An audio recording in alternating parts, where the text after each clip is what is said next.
విధంగా ముందుకెళ్తా ఉంది యువత అంతా కూడా. ఏంటి మీ వివరణ ఏంటి? ఇప్పుడు ఏదైతే మనకి ఇప్పుడు క్రూడ్ ఆయిల్ ప్రైస్ పెరగటం, క్రూడ్ ఆయిల్ ప్రైస్‌తో పాటుగా ఆయిల్ ప్రైస్ పెరగటం, పెట్రోల్, డీజిల్ పెరగటం. ఇది కొత్తగా అది చెప్పాలంటే. ఇది హ్మ్. కొత్తగా చెప్పాల్సిన అవసరం కూడా లేదు. హ్మ్. ఎందుకంటే గతంలో ఎన్నో సార్లు, ఎన్నో సందర్భాల్లో పెరిగిన సందర్భాలు మనం చూసాం.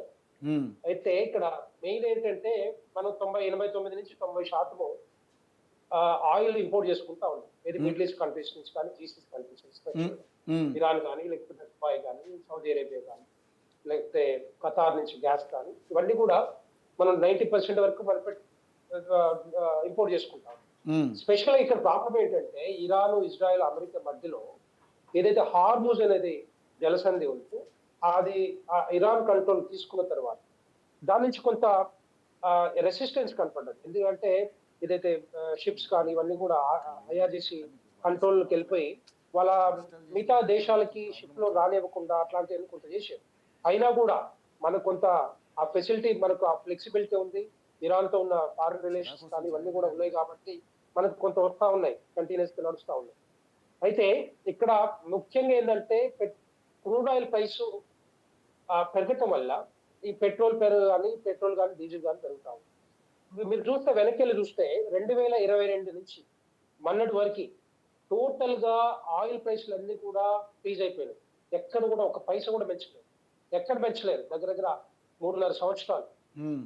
ఎందుకు అంటే క్రూడ్ ఆయిల్ ప్రైస్ కూడా స్టేబుల్‌గా ఉంది.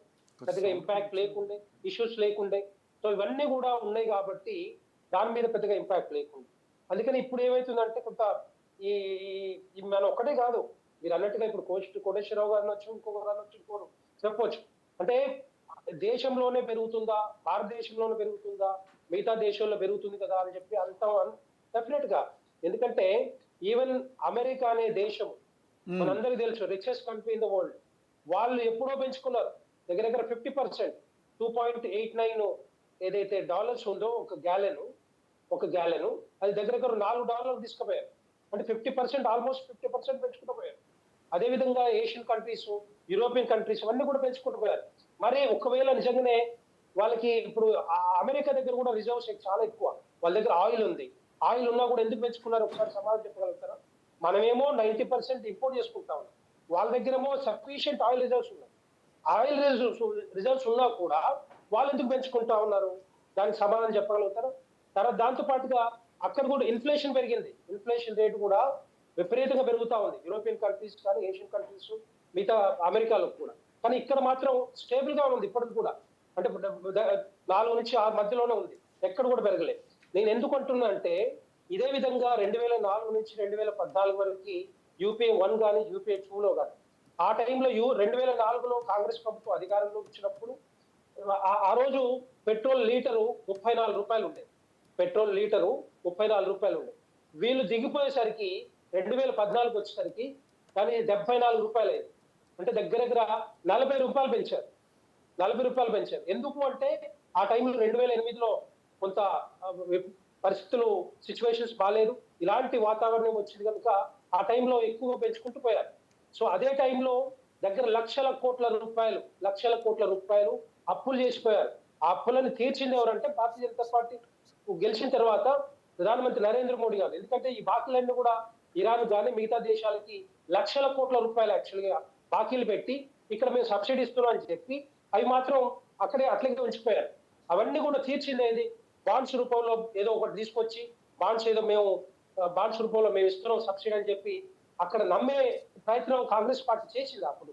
అంటే వాళ్ళకి ధైర్యం లేక, వాళ్ళకి ఇచ్చేది డైరెక్ట్ గా సబ్సిడీ లేక ఇక్కడ సబ్సిడీ ఇచ్చుకుంటూ అక్కడ ఇరాన్ గాని మిగతా దేశాలకు లక్షల కోట్ల అప్పులు పెట్టి వాళ్ళు దిగిపోయారు. సో ఆ విధంగానే భారతీయ జనతా పార్టీ వచ్చాక ప్రధానమంత్రి నరేంద్ర మోడీ గారు ఇవన్నీ కూడా తీర్చుకుంటూ వస్తా ఉన్నారు. అదే సార్, తీర్చిన అప్పుల్లో కాదు సార్, తీర్చిన అప్పులు ట్రాన్స్పరెన్సీగా ప్రజలకి జవాబుదారితనంగా చెప్పగలుగుతున్నారా? రాజరెడ్డి గారు అప్పులు తీర్చారు అంటున్నారు.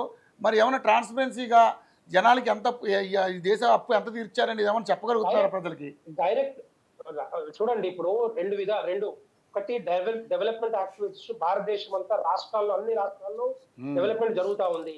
మూడోది ఎవరి జేబులోకి పోవు ఇవన్నీ కూడా మిగతా వాళ్ళు చెప్పినట్టుగా ఎవరి జేబుల్లో కేసుకోరు ఎక్కడ కూడా.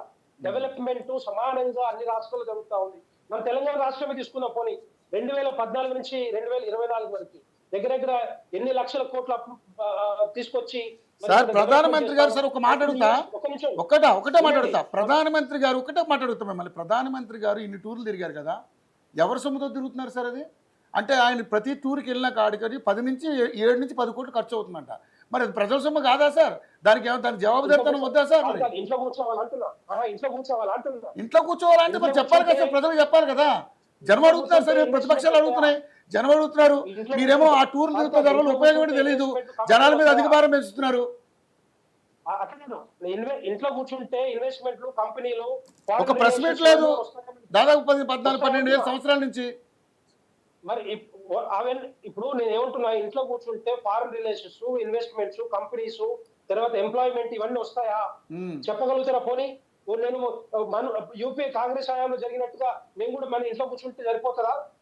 ఇప్పుడు అట్లంటే రాహుల్ గాంధీ గారు 55 సార్లు 55 కోట్లు ఖర్చు పెట్టి విదేశాలకు పోయారు. ఆయన చూపించిన ఇన్కమ్ ఎంత? 22 కోట్లు 20 కోట్ల ఉంది. అది దాని గురించి చెప్పగలుగుతారా? మేము భారతదేశాన్ని ముందు తీసుకుపోతా ఉంటే కాంగ్రెస్ పార్టీ కానీ మిగతా వాళ్ళంతా కూడా ఇంకా భారతదేశం ముందుకు ఎక్కడ సార్? భారతదేశ ఆర్థిక పరిస్థితి ఎంత దారుణంగా ఉంది మీకు తెలీదా? మీరు ఇంకా కప్పిపుచ్చుకునే ప్రయత్నాలు చేస్తే ఎట్లా?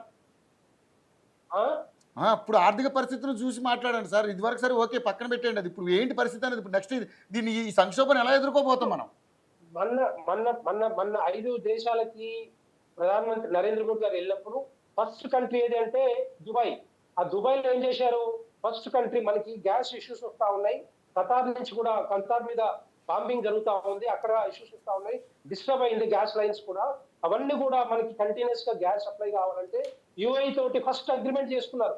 దగ్గర 35,000 కోట్ల రూపాయలతోటి ఏదైతే సముద్రంలో గర్భంలో పైప్ లైన్ వేసి కంటిన్యూస్ గా మనకు గ్యాస్ వచ్చే విధంగా దాన్ని ఫస్ట్ అగ్రిమెంట్ చేసుకున్నారు దుబాయ్ రాజుతో, ప్రధానమంత్రితో. సో అది అట్లాంటిదే మిగతా దేశాలకు వెళ్ళినప్పుడు ఫ్రీ ట్రేడ్ అగ్రిమెంట్ కానీ, ఇటలీకి వెళ్ళినప్పుడు కానీ, సో ఇట్లాంటివన్నీ కూడా ఏదైతే సైన్స్ అండ్ టెక్నాలజీ ఇవన్నీ కూడా మనకు కావాలి. మనం ఇట్లా ఇంట్లో కూర్చుంటే వీళ్ళు చెప్పినట్టు మనం చేయాలనుకుంటే దేశం ముందుకు పోదు. వికసిత భారత్ లక్ష్యమే కాదు, ఏ దేశమైనా కూడా డెఫినెట్ గా ఫారెన్ రిలేషన్ పెంచుకోవాలి. మరి ఇప్పుడు ఫర్ ఎగ్జాంపుల్ అమెరికా నుంచి ఫారెన్ మినిస్టర్ ఎందుకు వచ్చాడు ఇక్కడికి? లేకపోతే ట్రంప్ ఇదే టైంలో చైనాకి ఎందుకు పోయిండు? ఆయన ఇన్ఫ్లేషన్ పెరుగుతా ఉంది, రేట్లు పెరుగుతా ఉన్నాయి, చైనాకి ఎందుకు పోవాల్సి వచ్చింది జిన్పింగ్ దగ్గరికి? ఇవన్నీ కూడా ఆలోచిస్తే కొంచెం కాన్స్టిట్యూన్స్ ఆలోచిస్తే డెఫినెట్ గా అర్థమవుతుంది అడిగే వాళ్ళకి. నేనేమంటున్నా, ఇట్లాంటివన్నీ కూడా రేపొద్దున ముందు చూపుతోటి కొన్ని విషయాలు చెప్పారు. రేపొద్దున ఆర్థిక సంక్షోభం ఏ విధంగా వచ్చే అవకాశాలు ఉంటాయి, దాన్ని ఏ విధంగా ఎదుర్కోవాలి, ఏ విధంగా మనం కొంచెం ముందు చూపుతూ ఉంటాయి. ఎందుకంటే ఒక ఫ్యామిలీలో ఎవరికైనా ఇట్లాగే ఆర్థిక సంక్షోభం వచ్చింది అనుకోండి, ఏం చేసుకుంటాం మనం? విపరీతంగా ఖర్చులు పెట్టుకుంటాం, బట్టలు కొనుక్కొని టూర్లు తిరిగి ఇష్టం వచ్చినట్టు చేసుకుంటామా?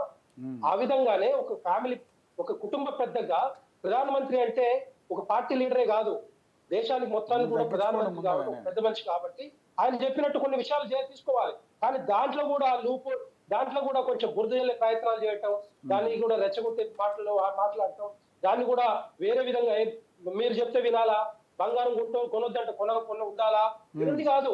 మీకు నిజంగానే మీరు చేయాలనుకుంటే చేసుకోండి, ఎవరొద్దన్నాడు. ఒకవేళ మీరు కొనుక్కోవాలని కొనుక్కోండి, మిమ్మల్ని ఆపటం ఎవరు లేరు, మీకు ఫ్రీడమ్ ఉంది, అది డెమోక్రసీ ఉంది, దాన్ని ఎవరు ఆపట్లేదు. కానీ ఇట్లాంటి వాళ్ళు కొంత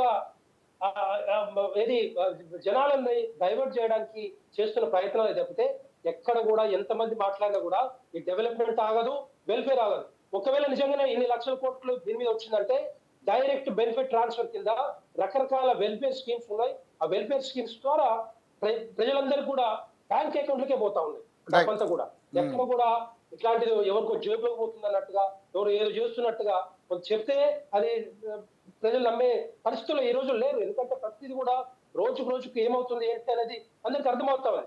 ఒకవేళ ఇది అమెరికా కానీ ఇరాన్ అగ్రిమెంట్ కి వస్తే క్రూడ్ ఆయిల్ ప్రైస్ తగ్గితే ఆటోమేటిక్ గా మిగతా కూడా తగ్గే అవకాశాలు ఉంటాయి. కేంద్ర ప్రభుత్వం పెంచట్లే ఇక్కడ, కాకపోతే ఆయిల్ కంపెనీస్ కి వాళ్ళు. కానీ కేంద్ర ప్రభుత్వం ఒకటే అంటుంది సార్, రెడ్డి గారు, కేంద్ర ప్రభుత్వం ఒకటే ఏమంటుందంటే దేశంలో ప్రజల కోసం మేము ఎంత చేయాలంత చేసేసాం, ఇక రాష్ట్రాల మీద తోసేస్తుంది. రాష్ట్రాలు మాత్రం ఏం చేస్తాయి సార్? రాష్ట్రాల మీద తోసేయడం ఎంతవరకు కరెక్ట్ అనుకుంటున్నారు మీరు? ఇప్పుడు దేశంలో మీ ప్రజలకు ఎంత చేయాలంత చేసేసాం, ఇక మీ రాష్ట్రాలు చూసుకోండి అంటే 2023లో ఒక 3 సార్లు 2023, 2022 నాకు తెలిసింది అక్కడ 3 సార్ల రేట్లు తగ్గించారు, ప్రైస్ తగ్గించారు. మీరు కూడా రాష్ట్రాలు తగ్గించుకోమంటే అప్పుడున్న బీఆర్ఎస్ పార్టీ కానీ కేసీఆర్ గారు కానీ ఎక్కడ కూడా ఒక్క పైస తగ్గించలేదు. బీజేపీ పాలిత రాష్ట్రాలన్నీ కూడా తగ్గించుకున్నాయి. రెండో పాయింట్ కూడా చెప్తాను. మొన్న 2 నెల రోజుల క్రితము 10 రూపాయలు ఎక్సైజ్ డ్యూటీ కేంద్ర ప్రభుత్వం పన్ను నుంచి తగ్గించుకున్నది. కానీ రాష్ట్రాలు తగ్గించుకోమంటే ఎక్కడ తగ్గించుకోలేదు. అప్పుడున్న 35 రూపాయల వ్యాట్ ఈ దేశంలో అన్ని రాష్ట్రాల కంటే అత్యధికంగా వ్యాట్ కలెక్ట్ చేస్తున్న రాష్ట్రం ఏదైతే ఉందో, ప్రజల్ని పీడిస్తున్న రాష్ట్రం ఏదైతే తెలంగాణ రాష్ట్రం. ఈవెన్ ఆంధ్రప్రదేశ్ కంటే ఎక్కువ ఈ తెలంగాణ రాష్ట్రంలో 35 రూపాయలు, అందరికంటే ఎక్కువ 35 రూపాయలు ముక్కు పిండి వసూలు చేస్తా ఉన్నారు. వాళ్ళని అడిగారు ఎవరు? ఒక 5 రూపాయలు మీరు తగ్గించుకోమని చెప్పి ఎవరు అడగారు? అనలిస్టులు అడిగారు, మిగతా వాళ్ళు ఎవరు అడగారు? ఇలాంటి ఏంటంటే భారతీయ జనతా పార్టీ గుర్తు చేయాలి. ఒక 5 రూపాయలు తగ్గించుకుంటే రాష్ట్రానికి పోయేదే ఉంది. మరి ప్రజలే బాగుపడతారు కదా, ప్రజల ముందుకు పోతారు కదా, అభివృద్ధి జరుగుతుంది కదా. దాన్ని ఎందుకు తగ్గించుకోవట్లేదు? వాటి మీద తగ్గించారు. బీర్ బాటల్ మీద 15 రూపాయలు పెంచితే వాటి మీద కూడా అడగారు. ఒక దీని మీద కొంచెం పెరగగానే పెట్రోల్ పెరిగింది, కేంద్ర ప్రభుత్వం పెంచింది, మిగతాలు పెంచారు, మనకు ప్రాబ్లం అవుతుంది, ఇవి మాట్లాడుతూ ఉంటారు. సార్ మీరే కదా సార్ మీ నాయకులు అన్నారు కదా పెట్రోల్ డీజిల్ రేట్లు పెరగవు అని మీరే చెప్పారు కదా సార్. పెట్రోల్ డీజిల్ రేట్లు పెరిగే అవకాశం ఉండదు, పెరగదని మీరే చెప్పారు కదా. ఎలక్షన్స్ ముందే చెప్పారు, ఎలక్షన్స్ అయిపోయి కూడా చెప్పారు. తర్వాత టకటక చెప్పిన 4 రోజులకే పెంచేశారు. అంటే క్రూడ్ ఆయిల్ ప్రైస్ ఇంకా పెరుగుతా ఉండే కదా, అంతకుముందు కొంత పెరగమని ఎట్లా చెప్తారు సార్? పెరగమని చెప్పిన తర్వాత పెంచడం ఏంటన్నా? అది కదా అడిగేది, జనాలు అడిగేది అదే మమ్మల్ని. రవి గారు క్రూడ్ ఆయిల్ దాంట్లో క్రూడ్ ఆయిల్ ప్రైస్ లో కొన్ని హెచ్చు తగ్గులు ఉండే ఆ టైంలో. తర్వాత మళ్ళీ ఏదైతే ఈ ఇష్యూస్ వచ్చిన తర్వాత పెరగడం, కంటిన్యూస్ గా పెరగడం జరిగింది. అదే మీరన్న మాటలకే అడుగుతున్నారు సార్ జనం, మేమేమి కొత్తగా అడగట్లా, మీరన్న దాని గురించి అడుగుతున్నారు. అది అదే దాని గురించి చెప్తా చెప్పండి. కొంత ఇంపాక్ట్ ఉంది తప్పితే ఎక్కడ కూడా వేరే ఛానల్కి వెళ్ళాలి. ఓకే, మన వెంకటరెడ్డి గారు, నేను అదే చెప్తున్నా, వెంకటరెడ్డి గారు నిజాలు చెప్పటం లేదు. 2026 ఆర్థిక సంవత్సరం ఏప్రిల్ నెలలో మనం కొనుగోలు చేసినటువంటి సగటు ముడి చమురు ధర పెరిగినా, ఒక రోజు పెరిగినా ఒక రోజు తగ్గినా $114.58